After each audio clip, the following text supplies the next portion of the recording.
Hello, my wonderful viewers. Depending on when you're watching this video, we should be celebrating 75,000 subscribers. Whoosh! That's amazing.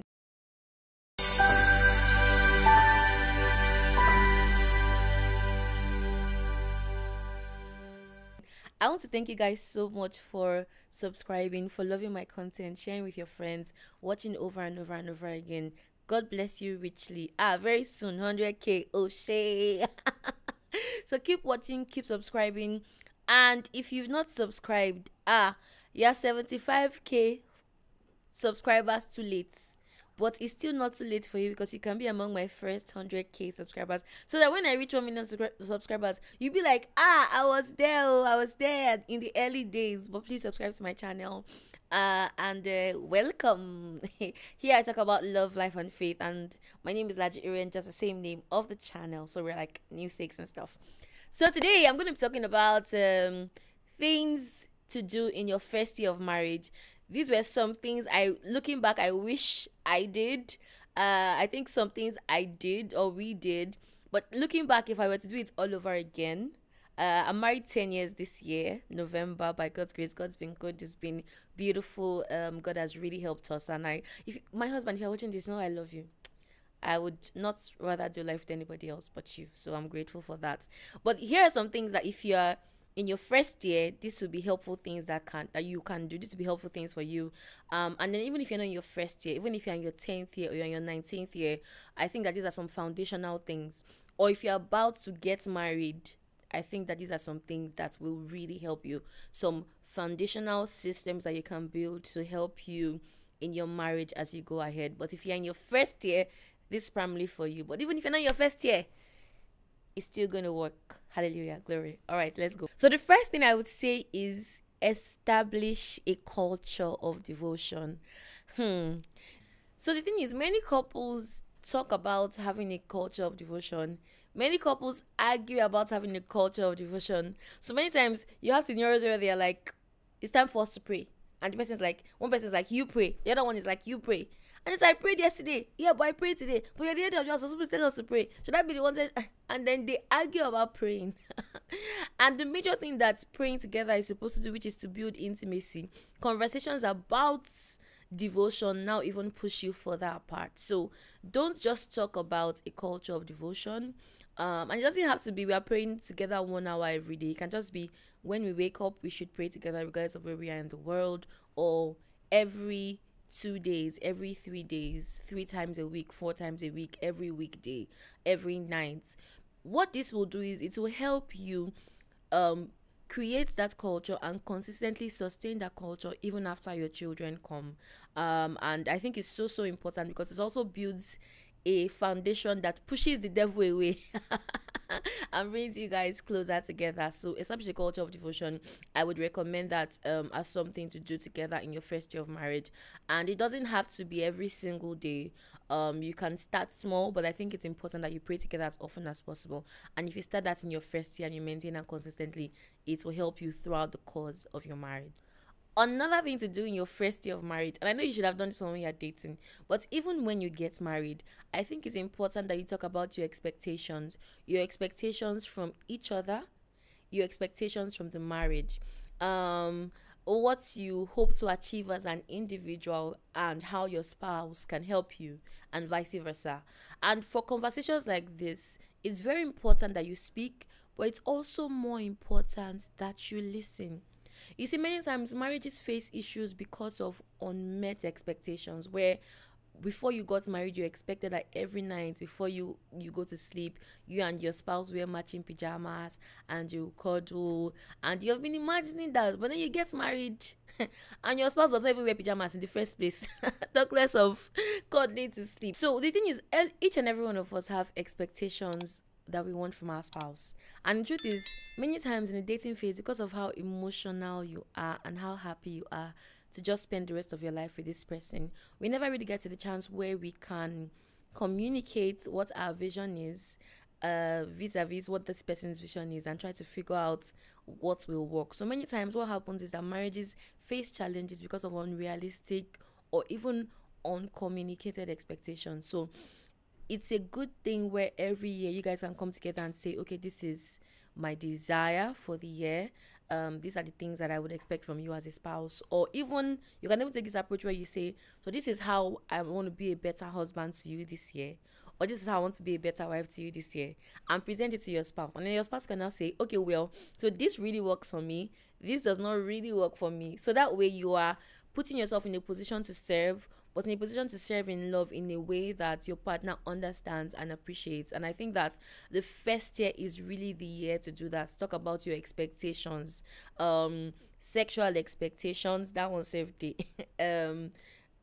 expectations in terms of this person's role in your life, expectations in terms of the kind of home you want to build, and then understand that this person might not be able to meet your expectations 100%, but when you communicate with them, at least you're giving them the opportunity to try.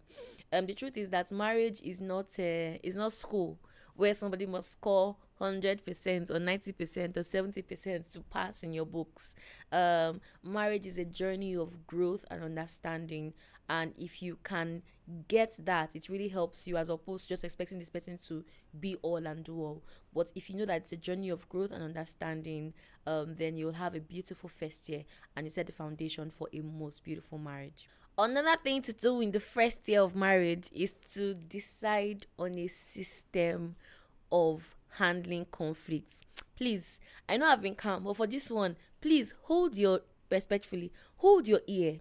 In your first year, if you haven't done that already, maybe you've been married for a while and you still haven't done that already, please decide on a system of handling conflicts where both of you sit down and you say, when we are upset with each other, and don't say, oh, this guy is just the coolest guy ever, I can never be angry with him, and this lady is just an angel, I can never be angry with her, she flew down from heaven.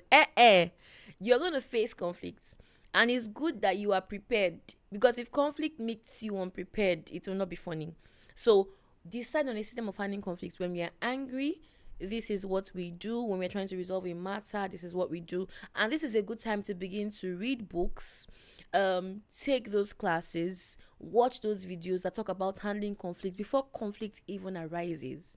So you're not spending most of your marriage healing from the fallout of conflict in the earlier years. Because if you speak to couples that have been married 15 years, 20 years, some of the issues that they might face currently are issues that happened in year 2 or in year 1 of the marriage. Your mom, we said no ashwebi, your mom went and did ashwebi, and you supported her.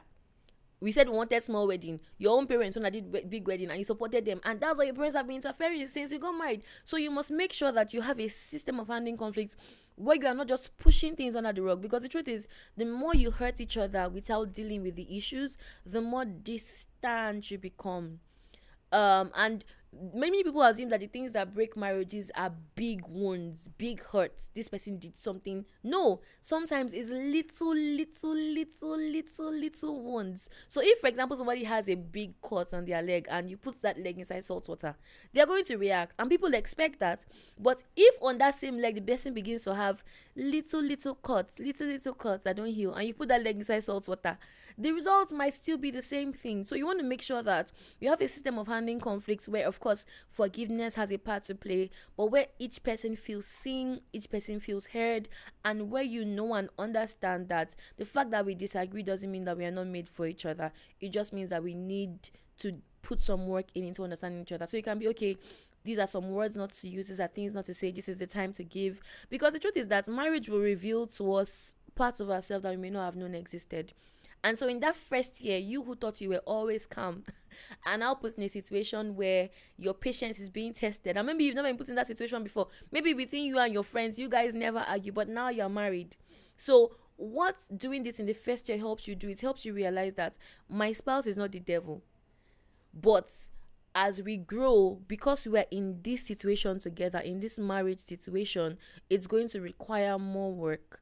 And the truth is, if you do this right, conflicts will be less and conflicts will be more productive, and you can grow closer together. So system of handling conflict, another major part of it when it comes to system of handling conflict is, okay, when we get to this particular point where it seems like there's no point of no return, who can we speak to? I think I was watching a video with Priscilla Shara, the speaker and actor in War Room. where she was talking about how when she and her husband got married, I think some 25 years ago thereabouts, they submitted themselves to a couple, an older couple, and they said, oh, we'd like to be submitted to you. And the couple told them, they said, we won't always ask you to come in for a major check, right? Like, we won't always ask you to come, we won't always call you and say we need to see you. But the couple said, whenever we do, you must come. Please don't go and admit yourself to somebody that is controlling that wants to see your husband, you and your husband, every week. But what this couple was simply saying was there are going to be seasons in your marriage where, and I think the couple only maybe called them to come maybe once or twice in 25 years, even though they had conversations over the years. But there are going to be times in your marriage where you just really need that retreat, that's elderly counsel in a safe space. And so I think that is something to decide on in the first year. Okay, if things ever get to a point where we feel like we can't agree on anything, or they are serious and we need counsel, who do we speak to? And I'm a big advocate for marriage counseling, so this is a big one for me. But I think that can be part of your system of handling conflicts, where when you get to a point where you can no longer handle it by yourself, who do you go to? And then both of you are agreeing on that. I think that is so important, and it's a major step in the first year. Another thing I believe that you must have conversations about in the first year is your system of finances. The truth is, when you first get married, especially if you're just starting life out together, money is not so much for many people. For some people, it's already a lot from the beginning and you know how to handle. But for some people, money is not so much. And so they're like, which one is the system? How much are we both earning? Of course, we'll make it work. But the truth is, as you begin to grow financially, you and your spouse, and you become more financially independent by God's grace and more financially blessed, with the blessings come their own challenges. With big blessings, many times come big challenges. And so there are situations where you see couples who've never argued about money before, but when they now hit a windfall and they become more financially buoyant, the finances now begin to affect the marriage as a whole. So you must have a system for handling finances, and there's no hard and fast rule about this. Every couple does it differently, but what I always encourage for is transparency and oneness, and knowing that the fact that you bring in more as a man or as a woman doesn't mean that you are better than your spouse. But it's a good time to have conversations about finances. If we receive 10 million today, if one of us receives 10 million today, or 100 million, what are we going to use it for? Is it going to be all that person's money, or is it going to be our money? If we receive so much, because so that somebody doesn't just receive a windfall in their business and they use it to buy car and they say, well, it's my money, right? And there's nothing wrong with that if those are the conversations you guys have had. But money conversations, if not handled properly, money decisions, money habits, if not handled properly, can lead to long-term resentment and challenges going ahead. So it's something that I believe that you must establish in that first year. Conversations about finances, money. Are we sending, which family members are we sending to school? Which money is being sent to our parents? Just think of those scenarios and do what works for you guys as a couple with much prayer and counseling. All right. Another thing I would encourage you to do in your first year of marriage is learn to listen. Please tell your neighbor, learn to listen. This is not just for ladies. This is not just for guys.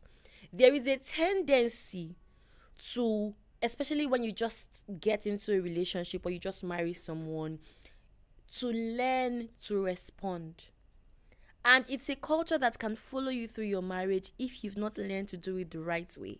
So one of the ways you can grow your listening skills is when your spouse says something. You know, sometimes your spouse is talking, just your body is just shaking, so you can say your own. But now when your spouse says something, I want you to try this approach and say it back to them. So do you mean this? Without anger. Do you mean this? And is there a way? So this is the way I want to respond to what you said. I want to try and do this, because you said you wanted this. Is that okay by you? So marriage requires a lot of maturity, and one way you grow in maturity is by growing in listening. So listen to one another. That's very, very, very important. Another thing I would encourage you to do in your first year of marriage is to share. Be as transparent as possible. Remember, you're building a foundation for the rest of your lives, so be as open as possible. Share your dreams, share your aspirations, share your weaknesses, and share your strengths. I'm not saying that once something comes to your mind without thinking about it or processing it, you have already told your spouse and you have no filter. Because that's the reason why some of us get into trouble, where you haven't really processed the thoughts, but you've communicated it and now it's being misunderstood. So I'm not saying you should do that. But I am saying that your dreams, your aspirations, things going on in your business, things going on in your family, things going on in your life, learn to open up about those things. If you have a culture that's already, my husband's film, What About Us, I found the male character very interesting. How can you invest all your money in a business and your wife never heard about it? How?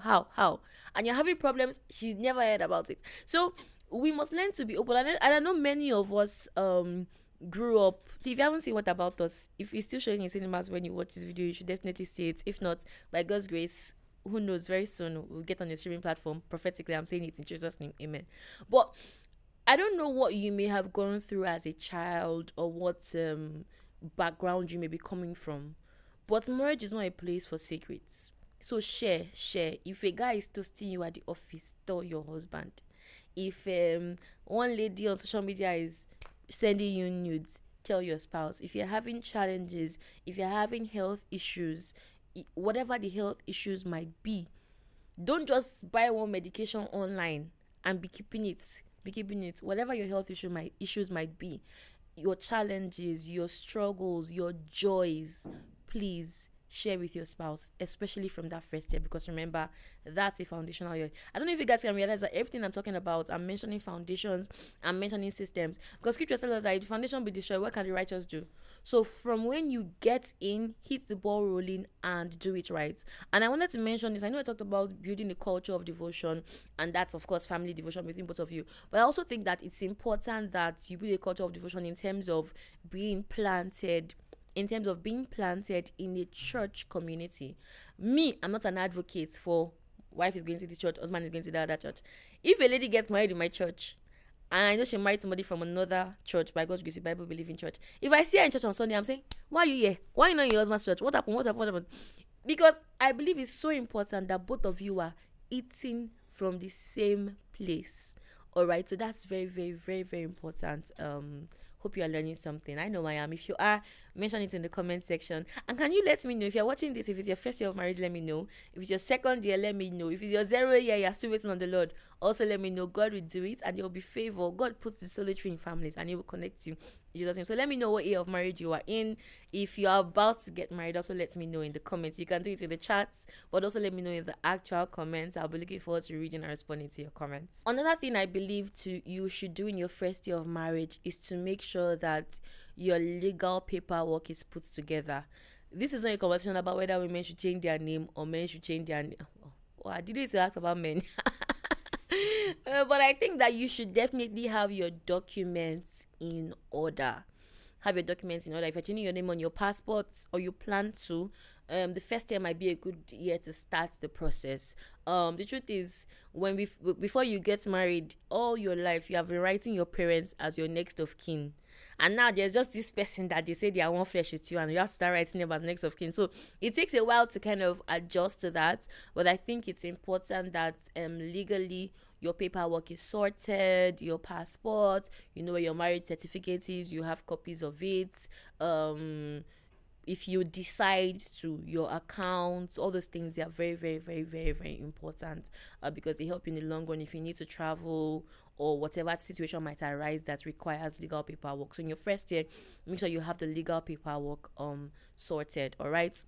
Another thing I would say you should do in your first year is to establish a good relationship with your in-laws. And this might not be possible for everybody, but for many of us, it's possible. So I would say make that effort. And this is not just for the lady to the guy's family. It's also for the guy to the lady's family. These people are the people that she's been with all her life. And now that she's one flesh with you does not mean that she should not have a relationship with them. In fact, you should have a relationship with them. You should be able to call your in-laws without your spouse intervening. Call them, check on them. know how they are doing, build that relationship with them. So there's some of us where there are some parts of your father's family, your mother's family you don't talk to. There are some cousins you don't talk to. Guess what? You don't even know why. And sometimes many of these, for lack of a better word, beef have lasted before you were even born.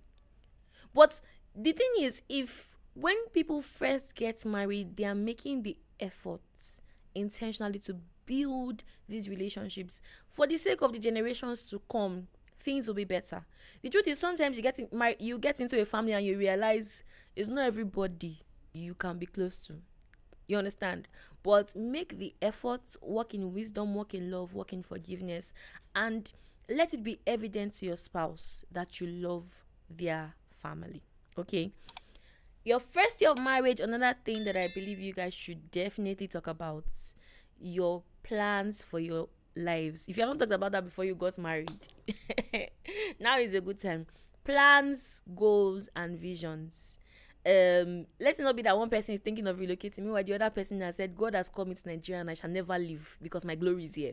So plans, goals, and visions, that's something you should definitely talk about in your first year of marriage. And you have to understand that people change.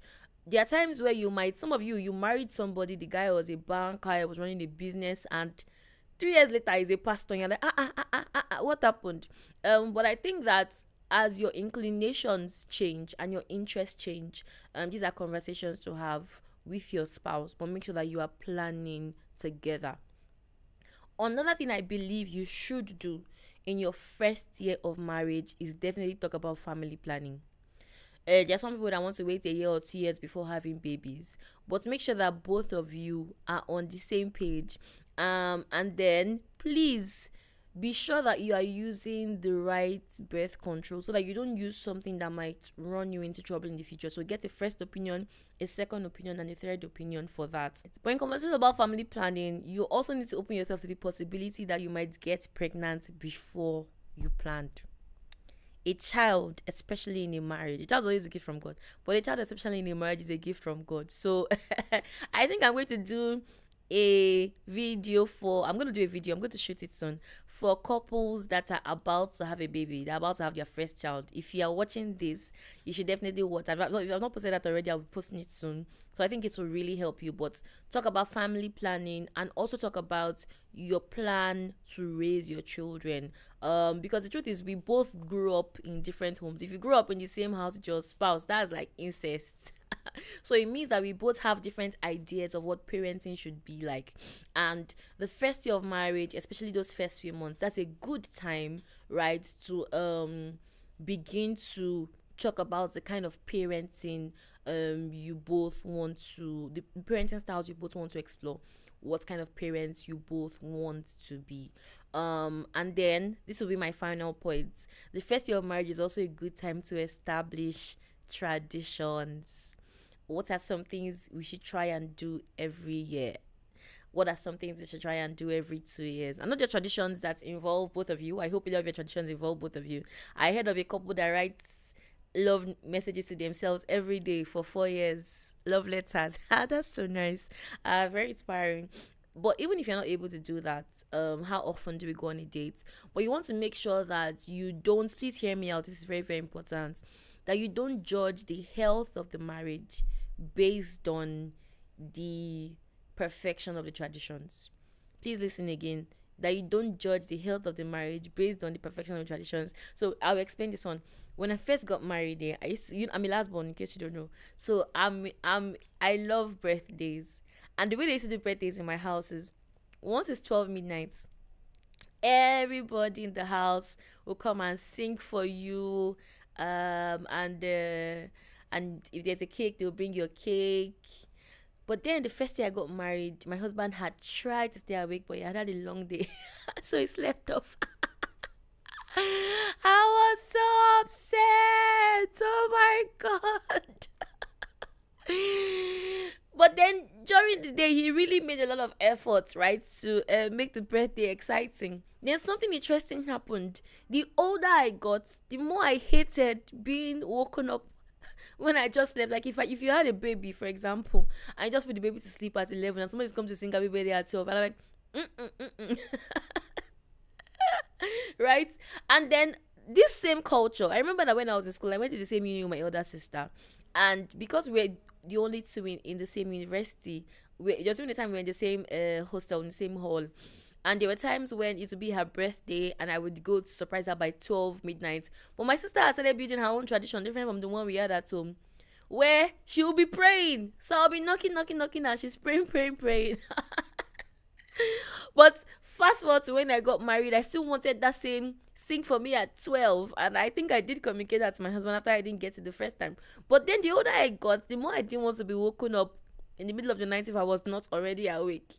And the older I got, the more we began to have our own traditions, where in my home, we don't wake you up by 12 to sing for you.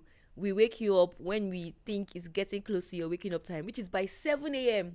And I kind of prefer that one, that 7 a.m. one. So my last birthday, I went to a room and I realized that they were still sleeping. People in the house were still sleeping. So I went back to bed and I stayed there until everybody woke up to come and sing for me at 7 a.m. What I'm saying is that the traditions don't have to be the same as the ones you grew up with or the ones you envisioned in your mind. But the traditions many times will evolve by themselves as well. So even if it does not work out 100%, don't let there be a disconnect between you and your spouse, because it's not the tradition that we're after, it's the connection. Those are my thoughts on what you should do in your first year of marriage. It's not a do or die affair. So don't start saying PL said we must do this and you have not done it. Don't use me to, like I said, like I always say now, don't use me to fight. But I think that these are helpful tips. And all of them might not work for you, but you can pick the ones that work for you and your spouse. And I'm praying to God for a glorious home for each and every one of you watching this video. When I do my 10th anniversary, I'll most likely do lessons learned in 10 years. That will be in November. My anniversary is November 1st, so probably around that time. So let me know if you want me to do that video. If you do, mention in the comments. And if there are other things you think couples who just got married should know and try to do in their first year, please share in the comments. We'll be watching and listening. Before you go, please subscribe to my channel so I can be even more motivated to make more videos for you about love, life, and faith. Don't forget to share this video, comment, and like it, of course. I love you. God bless you, and thanks for watching.